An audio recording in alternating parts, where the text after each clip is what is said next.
I'm Mary Barslett. I'm the Vice President of External Affairs for NewYorkBIO. And I was going to start by talking about community, but I think that's really clear that we've heard all day long about the importance of community and support and finding a purpose in the health struggles that you go through. Community and support was just running throughout the day. And in the mainstream media and conversations around the dinner table, mental health, mental wellness, mental illness is being discussed more than ever. And the need for community is so critical to living well. So discussing the conditions that may not have any physical symptoms and aren't as easy to see, like depression and anxiety, are just as important. For some people, those come as their own diagnosis, but for the patient community, it can follow a different diagnosis or diagnosis of a loved one like we heard today. Without community, people end up feeling very alone and very isolated. And I'm pleased to introduce Brad Gage, who's giving a final patient perspective today. And I first met Brad when he was on a panel discussing a book that he had contributed to called You Are Not Alone. And the book was a collaborative effort led by NAMI, which is the National Alliance on Mental Illness. And it's very many advocates. In the book, Brad led the story and his thoughts on living with depression. And through his work, experience, and research, Brad places special emphasis on the male experience. In addition to being an advocate with NAMI, Brad is an accomplished host, writer, and video producer. His hosting credits include content for ABC, Hulu, Fullscreen, Mercedes, and Social Club TV, as well as countless live and branded events. In 2019, Brad was named one of Just for Laughs Festival's New Faces of Comedy, and he currently hosts the web series and podcast Real Feels about framing modern masculinity and breaking the bro code. Please join me in welcoming Brad Gage. You hear me okay? Yeah, it's a fun credit that the Just for Laughs Comedy Festival is not going to be the only bit, but I am so grateful to be here with you all and to speak a little bit about my passion relates to possibly some of the work that you might do. So let me see if I figure out the clicker here. Maybe I'm pressing there. Oh, there we go.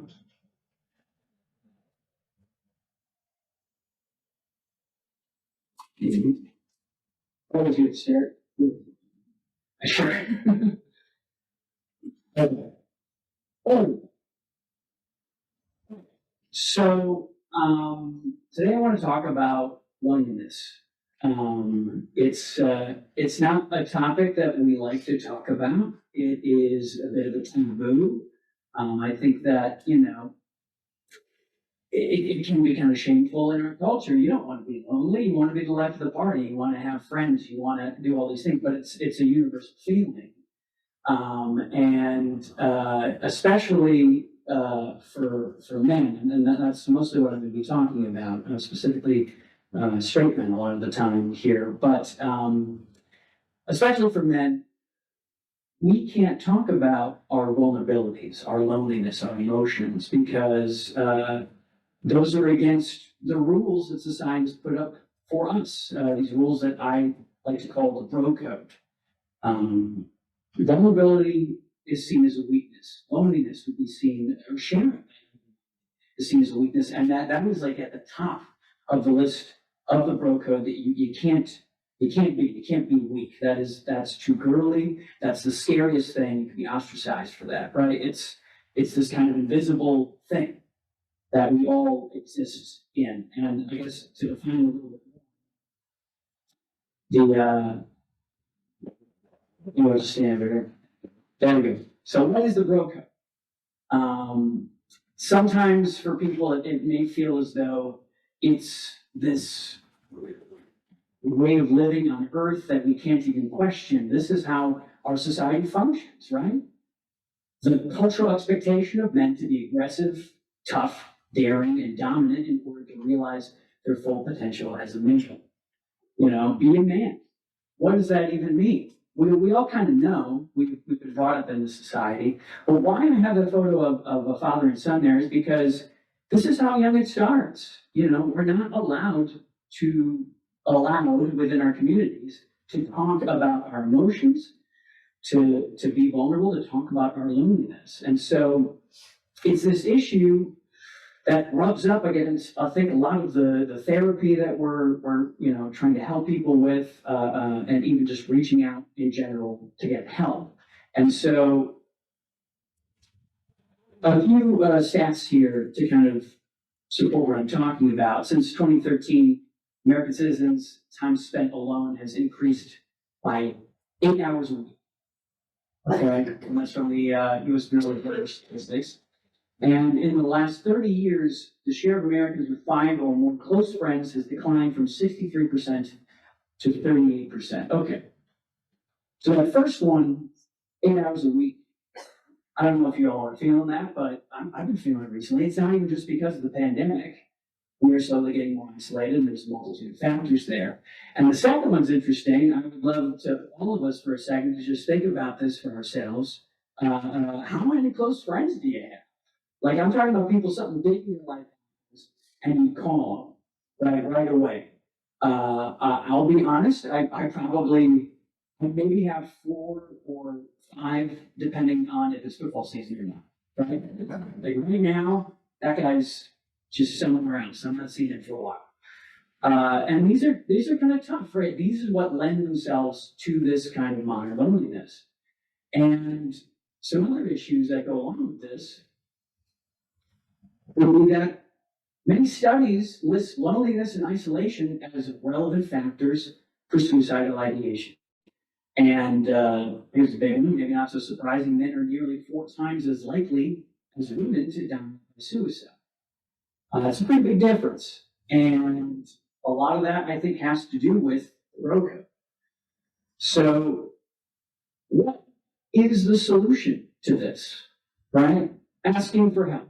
That's where it all starts in any kind of therapy, whether it be actually talking to someone, antidepressants, exercise, or a combination of all those things. That's how you get out of your rut. That's how you start feeling better about it. But this is where we run up against the Bro Code once again. Guys can't ask for help. Under the Bro Code, under the rules, ask for help means you're not figuring it out by yourself. You're weak. Men are, according to the Bro Code, men are supposed to take care of things themselves. They're not supposed to complain. That's a big one. And we're, supposed to be strong and figure things out for ourselves. So what do you do with this section of society that needs help? And it's against their own kind of survival mechanisms, because they don't want to be ostracized, to ask for that help, right? What are you going to do about this? Well, I have had some experience kind of working through this, and it has to do with both camaraderie and romantic relationships. Before I started my mental health journey, going to therapy, educating myself around this, I think I was like a lot of guys, right? I don't know if it's the majority, but most similar to a lot of guys that I know, where I didn't talk about my emotions, especially with my male friends. The only person I talked to about what was going on with me and the person I could feel vulnerable with was my romantic partner, if I had one at the time, right? And that meant that, I would kind of do that emotional dumping because, she was not raised with the same code of conduct. My girlfriends weren't raised with Bro Code, and so I could be vulnerable. They weren't going to make fun of me for it. They weren't going to ostracize me and make me feel less of a man for just sharing that I felt any sort of vulnerability. But the issue with this and the cycle that it creates is, I think maybe a lot of us have seen this in any sort of relationship, is when we lean too much on our partner as our sole responsible party for our emotions, it doesn't tend to work out. I don't think there's anything less sexy to a woman than when a guy makes them into their pseudo mother, therapist, or only friend, right? It doesn't work out well. And so what happens in those circumstances is, I'm sure best of intentions there in any relationship, but resentment can build up, maybe some distance, and then definitely this moment, and in my relationships I've experienced where You tend to, my partner tends to go, I'm not feeling very affectionate, a physical closeness, so I'm talking about sex. That doesn't happen as much because there's this resentment going on. And then that just creates the cycle. The distance that's happening there is the opposite of what a guy who's trying to be vulnerable, trying to connect, needs in that moment. But he is, in his mind, not allowed to ask for help outside of that relationship. And so, again, this is just this perpetual group of rules that aren't actually helping men, but it kind of is a self-sustaining ecosystem, and it continues to kind of beat them down and keep them lonely, keep them in this depressed spot. And so, what do? Well, be brave. I know it sounds a little general, but it's actually the thing that I think a lot of men can relate to in their lives.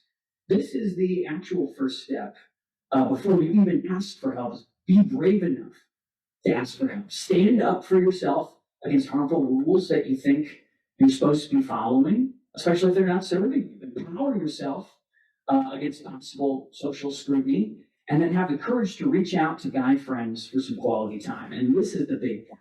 This is the thing that I'm really, really all about right now, because I've been doing it in my life. Okay? It's really tough for men to find community, especially as we age, right? Lonely old guys, that's kind of the norm. It's this thing where we have an idea in our head that we're supposed to be a lone wolf. Women tend to be a lot better at community for survival reasons. Men don't even live as long. And there's a lot of reasons for that.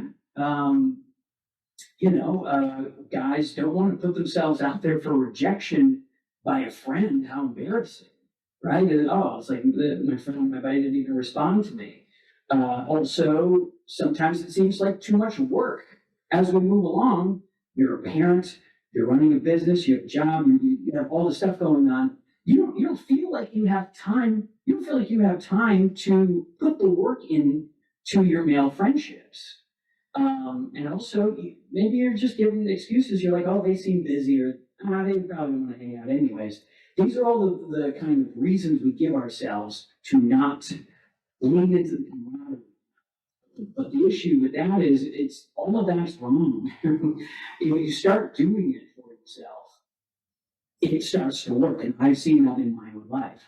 I just a little less than a year ago made an intention that I never had before to really spend a lot more time telling the guys in my life that they meant a lot to me, and planning things and making sure that my friends knew I loved them. And that's the big word too. You can't tell your guy friends you love them, but it's once you start doing it, it's like muscle memory. It actually starts feeling amazing because there's love there. It doesn't matter how girly you think it is.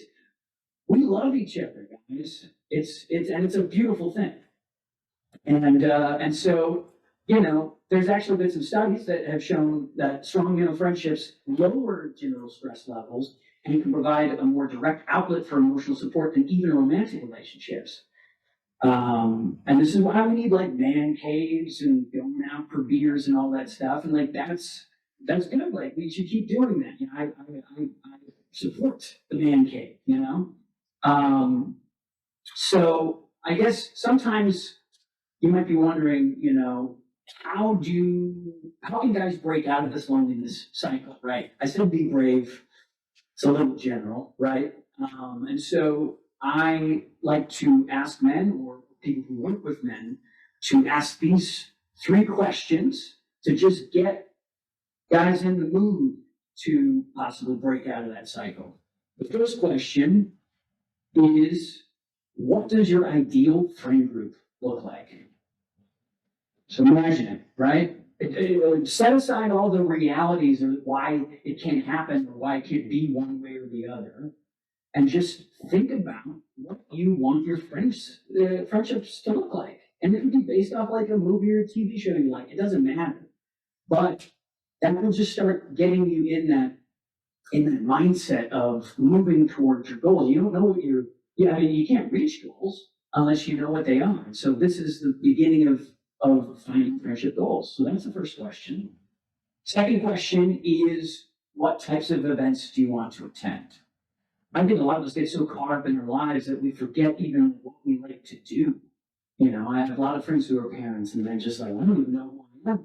Well, settle for a second, think about what types of events. I've started before going out for beers. Maybe it's a game watch, you know, maybe it's, I don't know, whiskey tasting or just grabbing coffee with your friend because it's a nice day. You're not going to regret it. You don't regret having a good time with your friends. It's just a little bit of work, a little bit of planning, and that works out. So it's very helpful to think about specifically, get really specific about what types of events you like in your life. And then the third question, more than even what you want to do, how do you want to feel when you are with your friends? That's like the most important question. How do you want to feel? And it's not helpful to say like, oh, I don't feel good. I want to have fun. Like that's way too general. Really get yourself, and this is, I guess this is almost a meditation tactic, but you can do it at any time. Just, do you want to feel loved? Do you want to feel seen? Do you want to feel heard? Maybe all those things. Like that's beautiful. That's great. Feel that for a second. Picture yourself with those people in that place, feeling that way. This is a manifestation tactic that helps you live the life of your dreams. Like you can, if you feel it, it's almost like a fake it till you make it to a certain degree. That does work with your emotions. And so those are the three questions that I think can be very helpful to get people started on this journey. And those are the three main things. Ask for help, be brave, with friends. You know, it's never going to be easy to break out of the bro code. But in a way, what is it even giving to you? I don't think a lot of guys even question that this is the way things are. Well, why does it have to be? Why do you have to follow these rules of masculinity? For the most part, they're not helping you. And so there are those moments in your life where you might realize that, you know, maybe you don't have the friendships that you want right now. You haven't harvested the community that, you know, you really want in your life. And so have the courage to step up for yourself, you know. Put something in the Google calendar. I know I'm not going to go to a whiskey tasting unless it's in the Google Cal. Put it in there. You know, just plan some stuff, start small. Because in my life, leaning into this camaraderie has allowed me to not feel lonely. I still do feel lonely plenty of times, but there is absolutely nothing better than when something happens in your life to be able to share that with the people that you love and who actually care about it. You know, you're not bugging them. They want to know what's going on. They want to know and they want to be able to help. This is what life's all about, and we forget it because, especially when we don't think we need it, we think we're stronger than that. We don't want to ask for help, and so when you be brave, ask for help. And again, what that could be is therapy, antidepressants, figuring out some sort of workout plan.